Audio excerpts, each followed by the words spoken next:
if we go to our charts over here, what I'm going to do is I'm going to actually dissect the trade I took on Monday, right?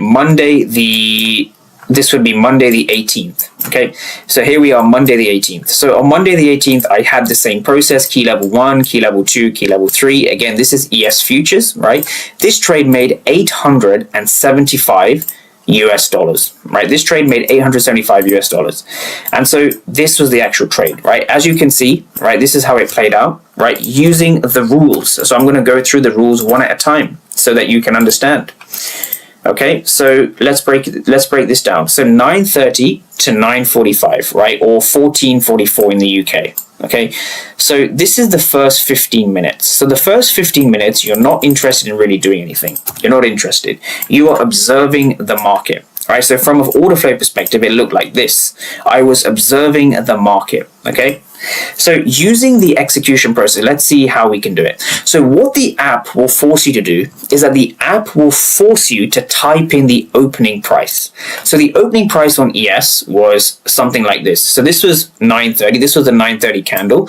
The opening price for ES was 74.38.5. 74, right? 38.5. 78.34.5 okay. You want to get crystal clear on where the market's opening.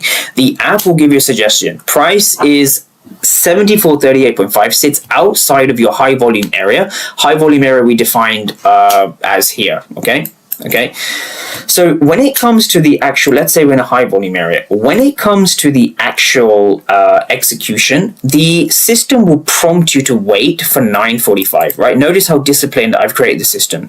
Trading before 9:45 is not permitted, right? Because what I've found is that myself and a lot of traders, a lot of the stupid losses can be avoided if you simply did not trade between 9:30 and 9:45, especially 9:30 to 9:40. You don't need to be taking trades during that time. So if you want to, you need to also explain to the system why you want to override the rule and be honest, right? So do you see how if you break rules, having this application with the correct knowledge can help you from not breaking those rules?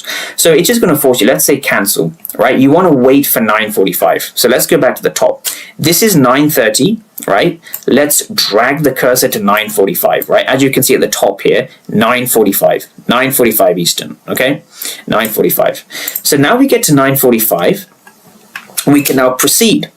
And now from here, this is where the system gets even more exciting. This is the entry protocol, and I call it the Bolt breakout blueprint, right? So for those who don't know what this is, the Bolt breakout blueprint, let's break this. Let me quickly break this down. So we have break, optimal retest, liquidity absorption, and then I look to pull the trigger. So let's break this down on Monday's trade. So what we have over here is, let's just bring this here. So we have Monday 9:45. So between 9:30 and this is now 9:45. At 9:45, notice how no trades were taken. So if you're somebody who gets chopped out, you don't want to trade before 9:45. So this is the 9:45 candle. Never trade before 9:45. This is the best way to avoid stupid losses. Okay. So let me just make this a bit clearer. So there we go. So you don't want to trade before 9:45. Okay. And the system will tell you that. So now from here, when we start looking at the actual trade, what you want to focus on is a few different things, okay?